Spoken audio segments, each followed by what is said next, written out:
Just a reminder, it is Election Day. If you live in the 35th Senate District, State Senate District, you have choices to make for your representative in the Senate. There are several school proposals on various ballots, so if you live in a district that is having one, be sure and get out and vote today. Later on, after the 10 o'clock news, we'll have some members of the U.S. Air Force Band in studio with us. At 11 o'clock, Ben from Roofmax will join us, but for this hour, we're going to talk policing in a slightly different way because it's public safety policing, and we'll explain all of that. With us this morning from the Bay City Department of Public Safety, first of all, its director. We say good morning to Caleb Burrell. Good morning, Art. I don't know, do I call you director or chief? Caleb's good. Caleb's good, all right. And also with us is the Deputy Public Safety Director, and he is Rod Shank. Rod, good morning. Good morning, sir. So I have to ask, how is the public safety model working in Bay City? I think it's working as well as can be expected. It's when you say public safety, it has a lot of different connotations throughout the state because there's, I'd say, several public safety departments now, but everybody does things a little bit differently. Kalamazoo was the big one, wasn't it, for a long time? Kalamazoo is what I would consider like a true public safety department where everybody's cross-trained to do everything. There's no just full-time fire and just full-time police. Everybody does everything. Where in Bay City, we You're still kind of have a hybrid, aren't you? We still have a contingent of full-time firefighters. 21 people that man the stations. And they drive, they're the engineers, right. Officers. Yep, that's the way it works. And then all the public safety officers are cross-trained to basically assist the full-time personnel. I was never, I have to admit, I was never a big fan of public safety, and my reasoning was they're two very different skills. Policing on the one hand, firefighting on the other. And while you're cross-trained, are you trying to serve two masters? That's always my question. Right. Yeah, I definitely, having gone through all of the training, it's a whole new, I was a police officer for almost, 15 years before I became a firefighter as well. And going through the training and seeing it, I definitely gained a whole new respect for the profession. It's a whole new ball game, and I don't think, I wouldn't go out and, if money were no object, say this is the greatest plan in the world.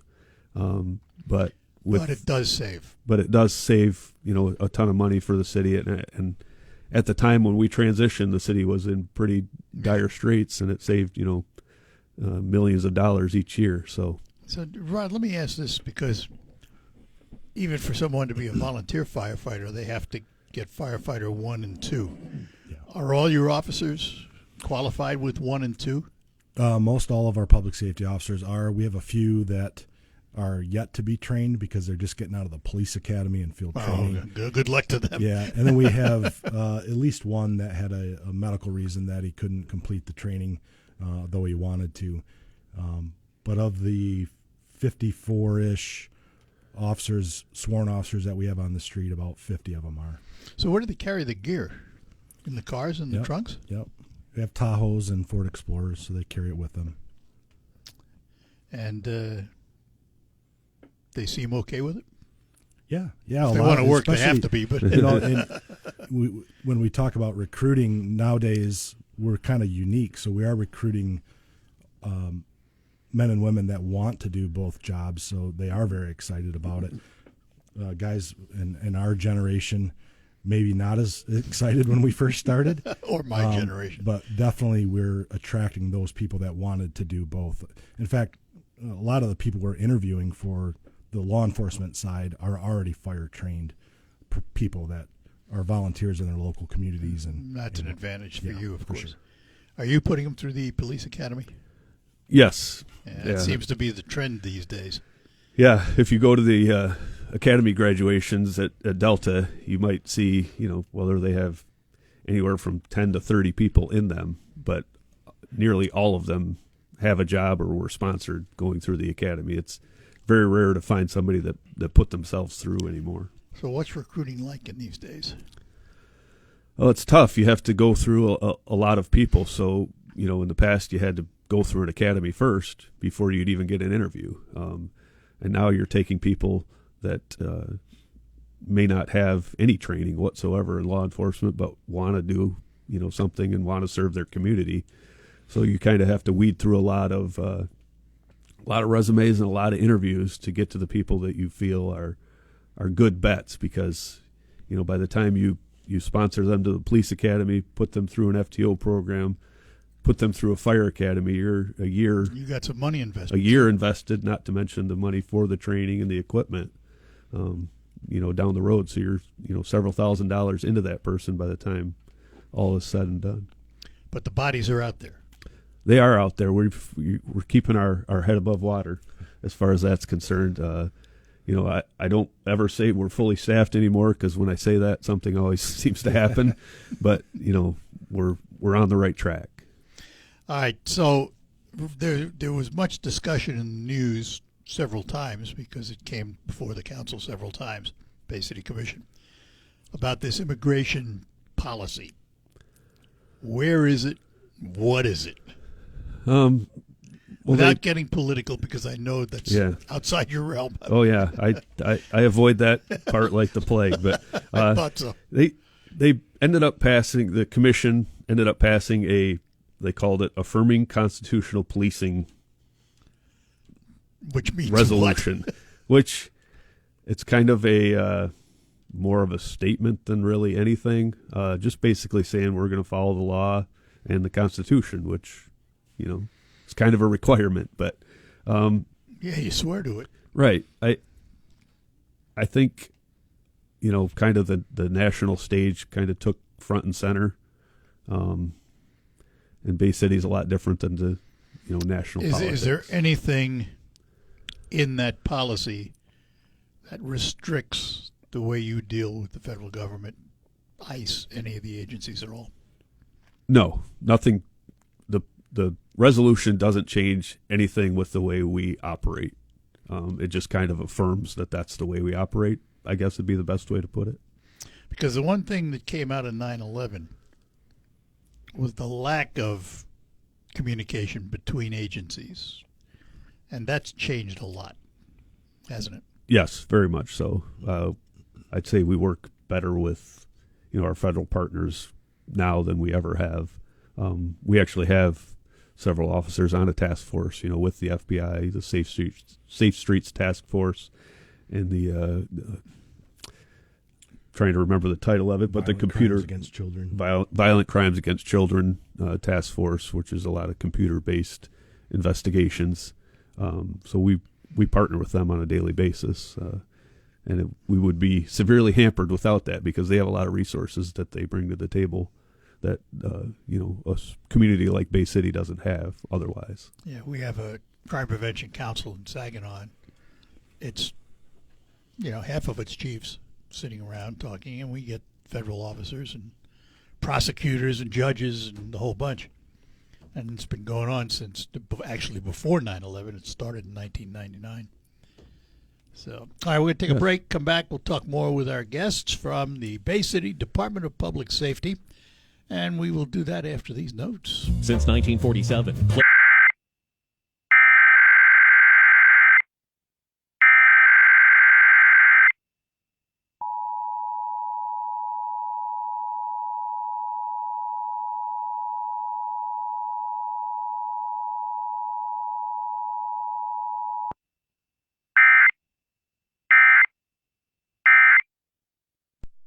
This is a test of the emergency.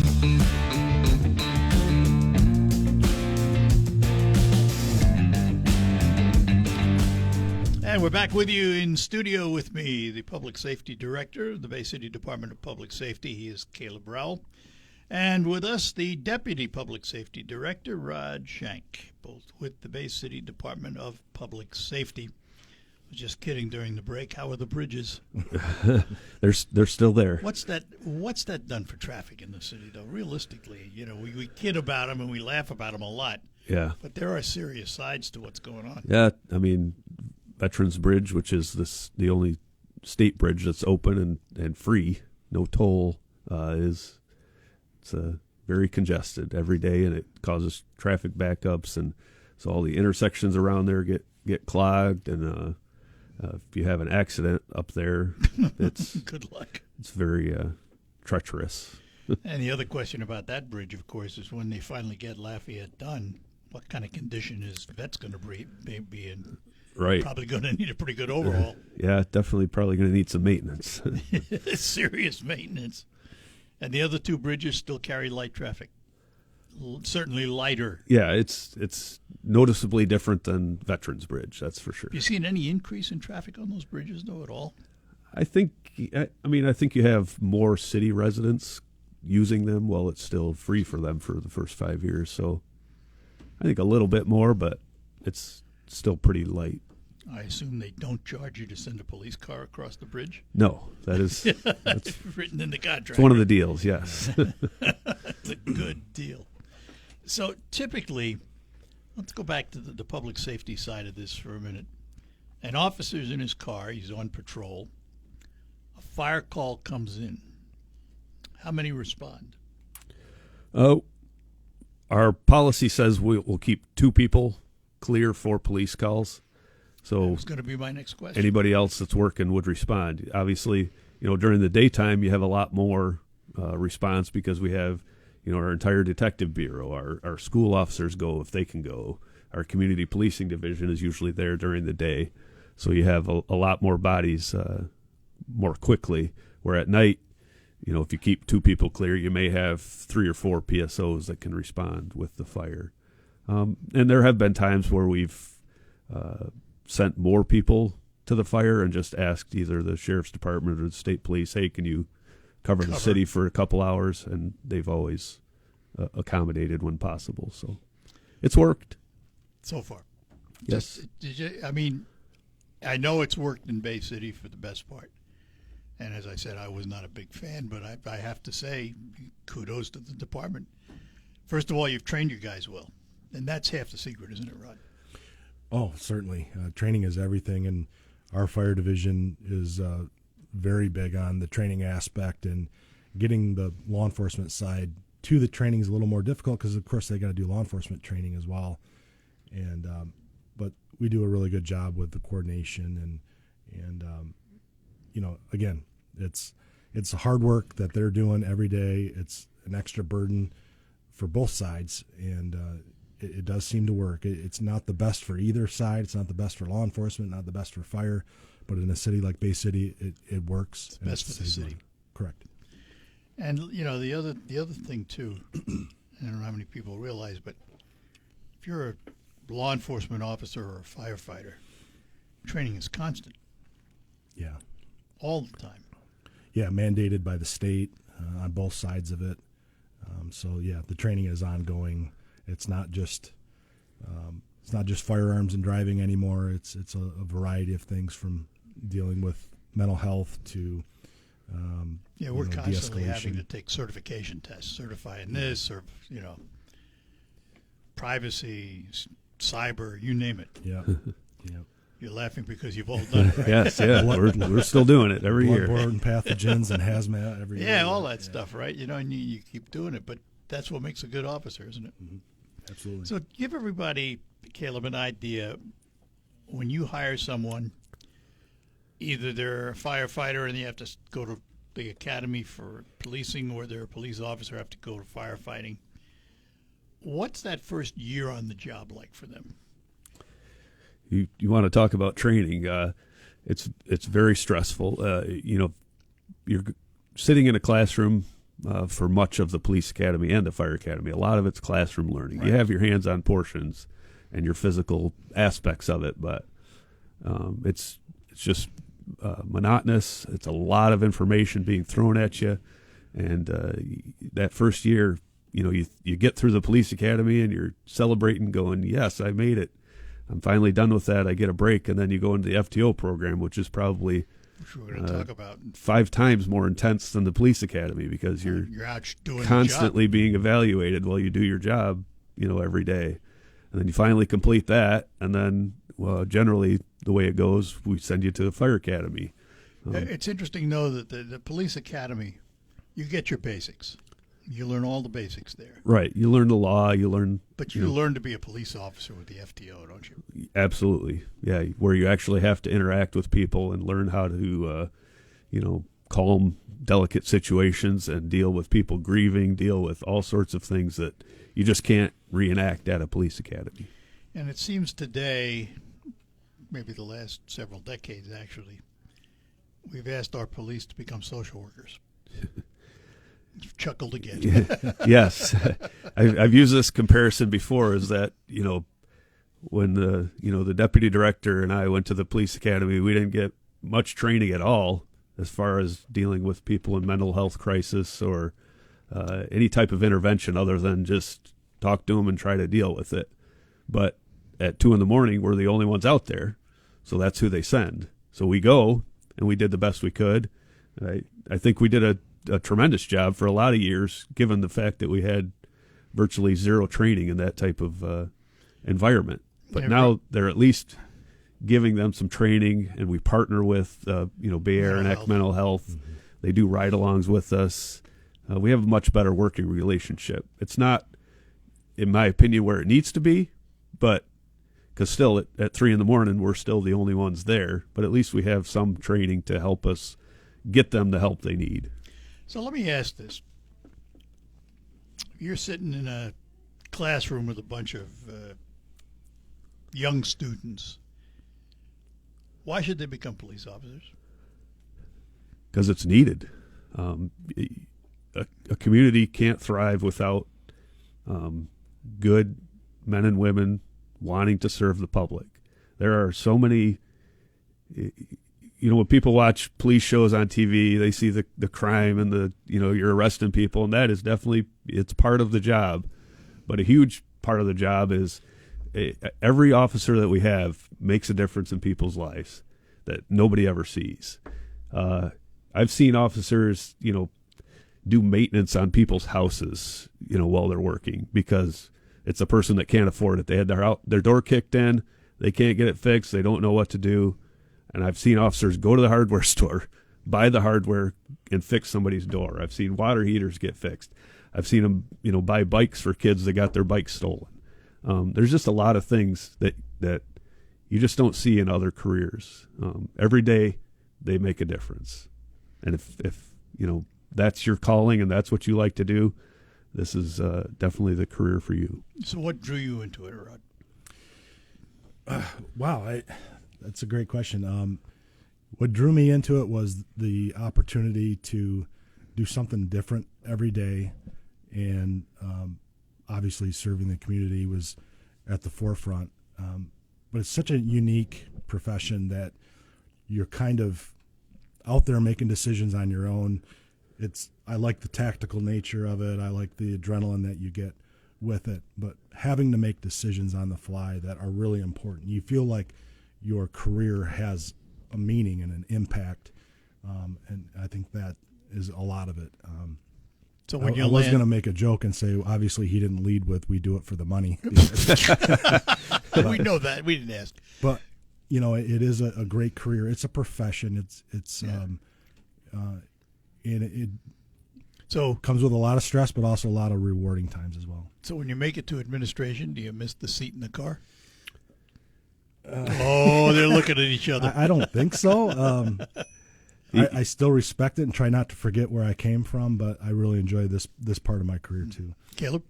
I still from time to time hop in a car with somebody just to, you don't want to lose touch, because I know as a young police officer coming up, when the chief would pass a directive or a policy, I'd say they don't even know what it's like anymore. So I want to try to bridge that gap and make sure I can still at least witness it every now and then. And every time he does that, I get nervous seeing him walk out in a uniform getting into a car. But well, you're kind of like the undersheriff in a department, right? You do all the discipline, he does all the dictating, right? Is that the way it works? Yeah, I guess that's a good way to put it. I guess I have to be the bad guy; he gets to be the good guy. That's right. We'll pause on that. We'll be right back with our guests. We take a moment to talk about one of the things we all encounter in Michigan. That's potholes. They're all over the place, and they are not good for your car because they can damage your undercarriage, your suspension, wheels, tires, knock you out of alignment. And our friends at Quick Lane Freeland are offering you a complimentary alignment check. You heard me right, complimentary. Just stop in and say you'd like your alignment checked, and they will do that for you because it is important. It is a safety feature of your car. To find out more about it, I've asked John from Quick Lane Freeland to talk about it a little bit. If your vehicle's wheels are aligned correctly, it will not pull to the left or to the right when driving. It also prevents improper tread wear, so your tires last longer. A wheel alignment should be checked often because normal steering wear and tear can cause your alignment to go out in addition to potholes and railroad crossings. A correct alignment also reduces rolling resistance on your tires for better fuel mileage. And, of course, safety is all incorporated in that. And by the way, if you need tires, don't forget Quick Lane Freeland sells all their new tires at just $5 over cost. Quick Lane Freeland, part of the McDonald Ford property, all waiting to help you with your automotive needs in 2026. Retirement is more than One. As a maintenance tech at a university, he knows ordering from multiple suppliers takes time away from keeping their arena up and running. That's why he counts on Grainger to get everything he needs, from lighting and HVAC parts to...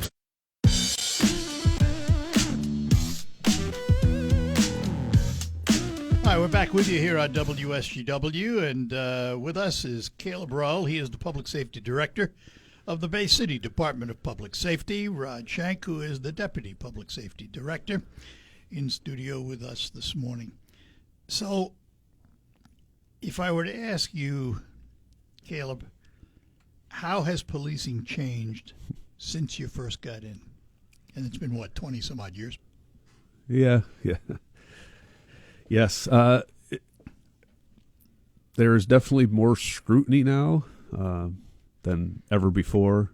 Everything you do is, whether it's recorded on your own body camera or somebody else's cell phone, everything is recorded. I can say, without a doubt, having watched so many body camera videos over the years, that the police officers nowadays are much better at de-escalating and communicating with people, I think, than in my day. I don't think we had as near the patience that they do. I don't know how they do it sometimes. Just watching some of the videos and the things that they have to put up with from time to time gets me, worked up just watching it, and they're calm as can be. At least you think so. Yeah, well. How's it changed for you, Rod? No, I think that's pretty spot on.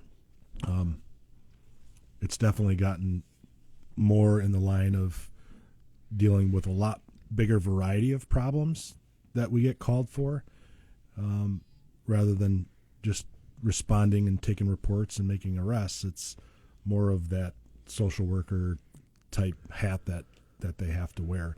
And I will kind of add to what the director said, is I think this generation of law enforcement is much more capable of doing that than we were. Well, they're taught in the academy, first of all. We never were, right? For sure, and they've grown up in an environment where they have a lot more exposure to whether it's videos of things happening or whatnot. But they're definitely way better at dealing with hostile encounters than we were back in the day. Not to say we were heavy-handed, so to speak, but we were much more prone to just draw a line in the sand and say, all right, that's it, and haul you off to jail. So, yeah, and it seems to me anyway that of course the interaction with police for the public 9 times out of 10 is not positive. They're stopped for traffic, they have an incident at their home or out in public, whatever it is, it can be a negative experience. It's finding those positive opportunities that are important in the community.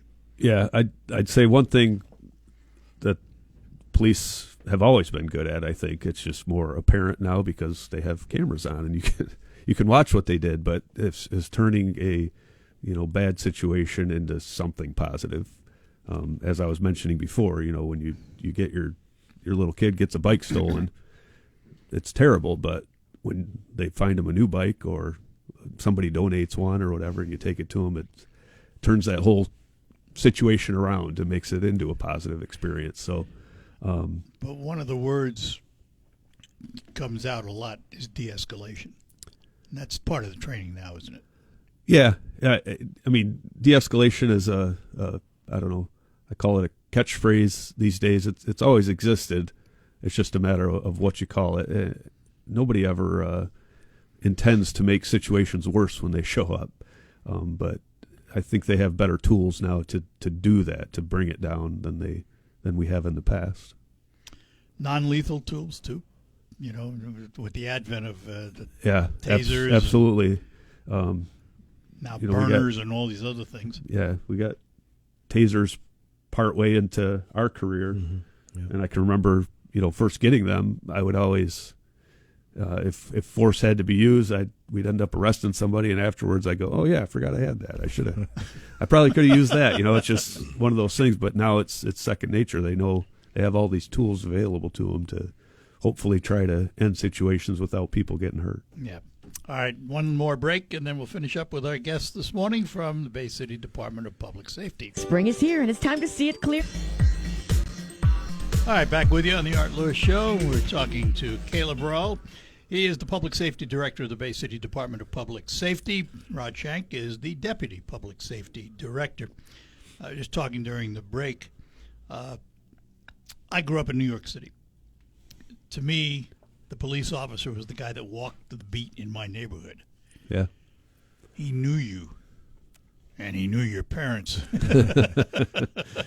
And you knew him by name, officer, whatever, and you interacted all the time. Policing has changed somewhat, maybe not as much in the big cities, but in the smaller towns in rural America, it's patrol cars going from call to call to call. I know you have community policing by name, but is it the same? How does your community policing work? Yeah, we have, first we have 2 school resource officers, which are part of the community policing unit. Right. So they work mostly in Handy Middle School and Central High School, and have a lot of, non-law enforcement related interactions with the kids. Right. But we also have our 2 community policing officers that function basically to be community contacts for people for things that are not necessarily crime related, but just neighborhood issues. And they also run a youth academy it should be starting here in June, for middle school age kids, like a youth leadership academy is what they call it, to kind of create those relationships, get to know some of the kids in the community, and to know an officer on a non-confrontational type. And do you have Citizens Police Academy? Yep, and in the fall we're going to be having our third Citizens Public Safety Academy, which is open to people that either live or work in Bay City.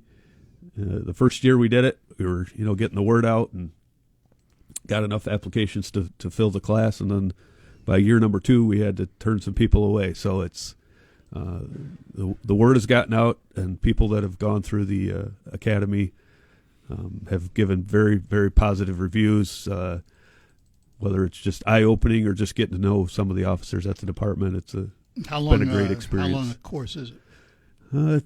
10 weeks. I think it's 10 weeks. It's one night a week for 10 weeks. And what does the public have to do to sign up for it? Keep an eye on our Facebook page. We'll be posting here probably sometime this summer, when people can fill out an application to be a part of the next academy that's coming up.